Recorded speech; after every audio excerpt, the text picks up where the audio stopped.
Hi, I just thought I'd give you a quick update about what's going on in my garden, various projects I've got going and things I'm going to be taking down to the allotment with me when they're ready. This year's been a big success with peonies, but I've had to tie them up. Oh, you can hear that bumblebee. This weekend it's supposed to be changeable but high pressure, so I'm hoping they'll survive. Normally peonies up here where I live in the Midlands get absolutely battered. Wigalias have done very well this year. I've got one in the front and one in the back garden to bring the pollinators in.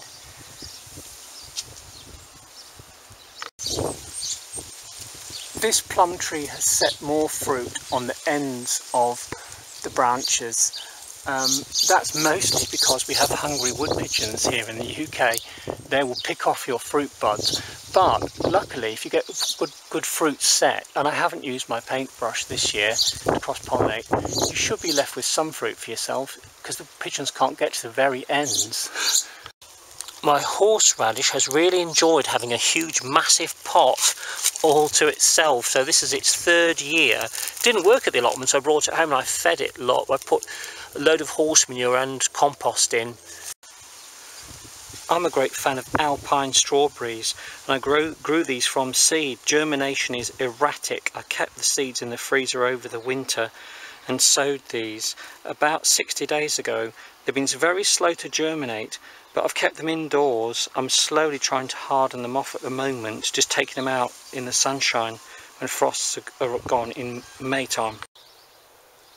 These are my woodland strawberries from last year. They've been in other pots and I've repotted them, and basically you can keep moving them on because they will propagate, and I just keep them in the shade. You can come out when they do finally fruit. You can take a few every morning for your breakfast.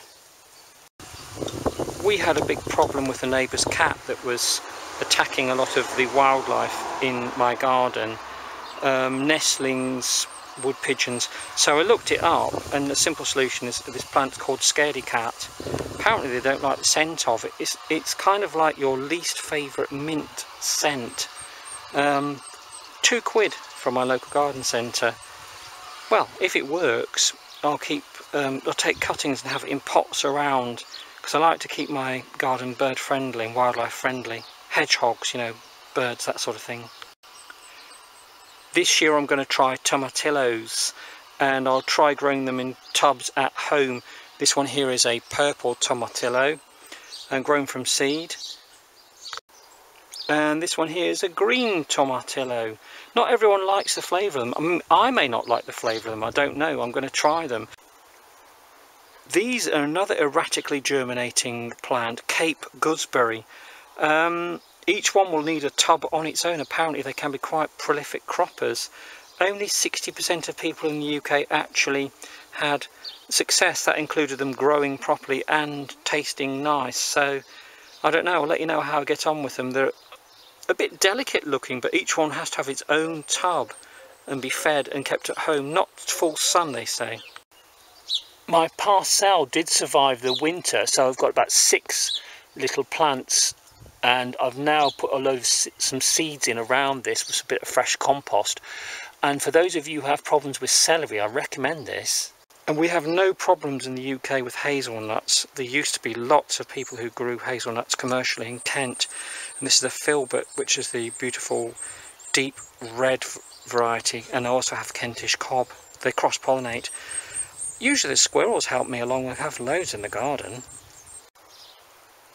This is a dwarf fruit stock pear tree, and it's suffered quite badly with canker. So I gave it the treatment with the vinegar over the winter and a wash with bicarbonate and milk. And then you've got to tackle insects. I sprayed it as well with some soap solution. The leaves were absolutely infested about 2 weeks ago. And although scarred, you need to keep the leaves on the tree because it needs them to make the fruit. Leaves make sugar. Sugar gets moved around the plants. Translocation, I believe it's called. And then you get your developing fruit. So fruit trees are tricky to get right. And as you can see below, that's some of the canker damage. But I did spray it. I used vinegar over the winter and also a garlic spray. And the trees have survived, and I've noticed in orchards lots of their fruit trees have canker, but I wanted to see whether it could survive the damage, and it has, because fruit trees, of course, as you know, many of them aren't native, so you have to help them along if you want your crops of lovely pears. Here we have my globe artichokes, and I'm going to have these planted down later on this year, and thanks to the advice of Allotment and others, I'm looking forward to cropping them next year. Globe artichokes, first for me. These are some of my many different rhubarbs I've grown from seed as well. I've tried Victoria, Early Reds, Glastons as well, so I'll let you know how I get on with them. Oh, and I got one more different fig tree, a Carico one, which is Mediterranean fig. This will go. This is my other. I've got numerous of these, loads of cuttings of this other fig tree. That's the brown turkey, and a large one in the garden. I got a few fruit off it last year. I'll let the birds have it mostly. It's gone very tall, so I've just taken cuttings for the allotment. But it's nice to see this. This was from Lidl. I think it was only about £2.99. If you want to make some jams and jellies, I'd recommend growing this. It's Rowan. Mine's on a dwarf fruit stock, and already, as you can see, the berries are starting to form. Birds love it as well. Blackbirds will pick this off if I don't have some of it. I've just repotted my honeyberry, and the pot itself was full of ants, so they've made an ant's nest. So I'd recommend that to you. If you do keep plants in pots, make sure about now you check when you're changing the compost, because you have to, that they're not infested with ants. Mine was. I had to put it in water to get rid of the ants, and I've repotted it.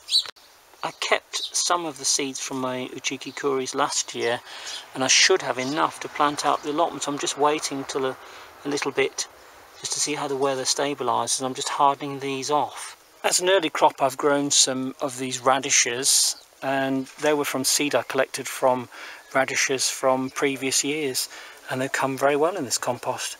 This was in Blue Diamond compost. The other compost varieties didn't seem to work well.